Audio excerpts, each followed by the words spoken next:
दोस्तों, वीडियो शुरू करने से पहले आप हमारे चैनल को जरूर सब्सक्राइब करें, लाइक करें। धन्यवाद। एक बार था एक लड़का शंकर नामक, जो अपनी माँ सबिता और बहन गुनिया के साथ थारेश्वर के गांव में रहता था। शंकर के पिताजी का देहांत उसके बचपन में ही हो चुका था। तब से शंकर की माँ ने ही घर के लिए पैसे कमाने की जिम्मेदारी उठाई। सबिता ने बहुत मेहनत की अपने बच्चों का पालन पोषण करने के लिए। पैसों की कमी की वजह से शंकर ने स्कूल छोड़ दिया और अपनी माँ के साथ काम करने लग गया, पर उन्होंने गुनिया की पढ़ाई को नहीं रोका। सबिता इमारतें बनाने वाले साइटों पर मजदूरी का काम करती थी। दाया घर जाने के बाद, माँ, मुझे इमारतें खड़ा करने का तरीका बहुत पसंद आया।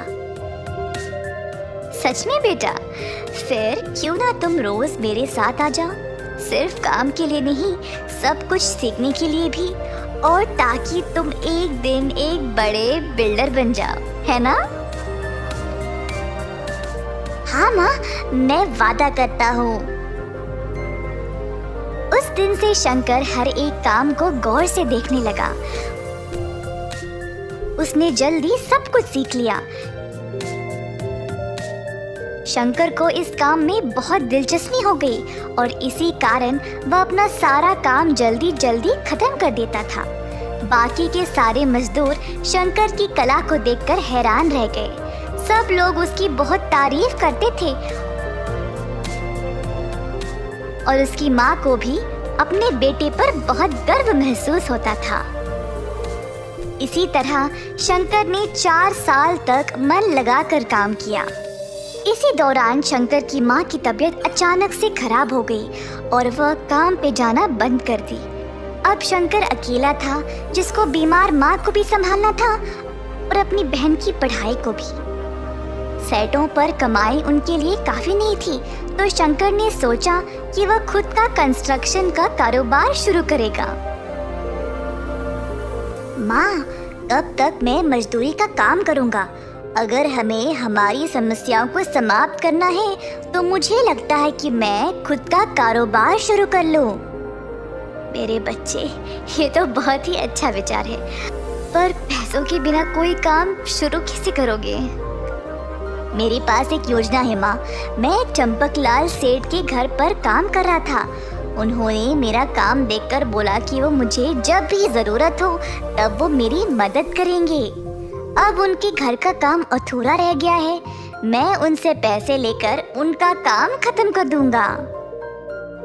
तुम बहुत बुद्धिमान और कलाकार हो बेटा।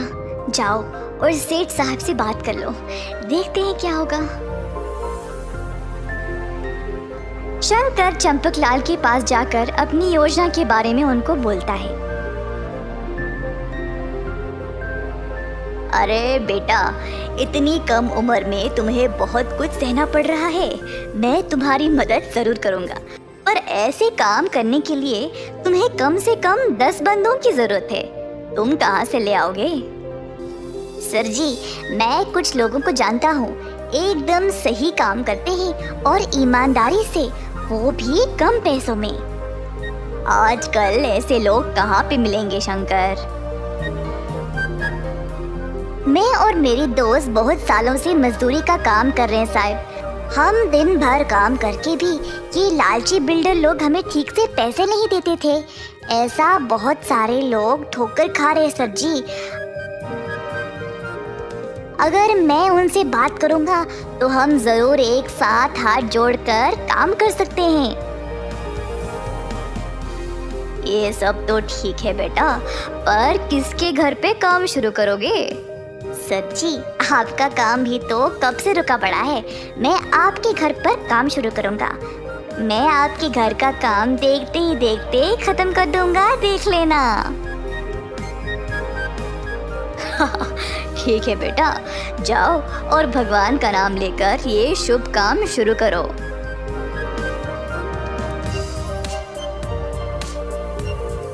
शंकर अपने मजदूर दोस्तों के पास गया और उनको इस काम के बारे में बताया। सारे दोस्त इस विचार से खुश थे और तुरंत शंकर ने उनको काम के लिए पैसे भी दे दिए। अगले दिन से सबको काम पे लगना था। अगले दिन शंकर के दोस्त आए अपना अपना सामान लेकर।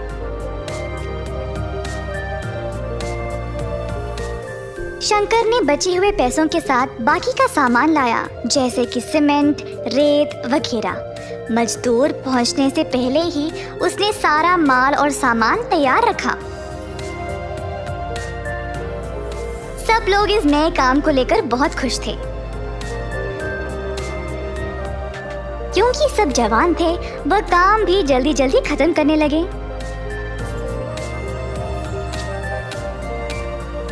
शंकर बाकियों को सही दिशा दिखा रहा था काम करने का, और देखते ही देखते 2 महीनों के अंदर सारा घर तैयार हो गया। चंपकलाल का ये नया घर देखकर सब लोग हैरान रह गए। शंकर के पहले मालिक भी ये काम देखकर आश्चर्यचकित रह गए कि उसने इतना अच्छा मकान बनाया। चंपकलाल सेठ का घर देखकर अब बाकी के लोग भी अपने अपने मकान बनवाने के लिए शंकर को बुलाने लगे। शंकर बेटा, तुमने इतने कम समय में मेरा इतना अच्छा मकान बना दिया। वाकई में लाजवाब काम किया तुमने। सेठ साहब ने फिर शंकर को अपने काम के लिए अच्छा खासा पैसा भी दे दिया। पैसों के साथ उसने अपनी माँ की सेहत का ख्याल रखा और अपनी बहन को बेहतर स्कूल में डाला। उसने खुद के परिवार के लिए भी मकान बनवा लिया। 18 वर्ष उसने अपनी कला का इस्तेमाल किया मेहनत के साथ, जिसकी वजह से उसको प्रशंसा मिली। अंत में उसने अपने परिवार को सुखी भरा जीवन दिया।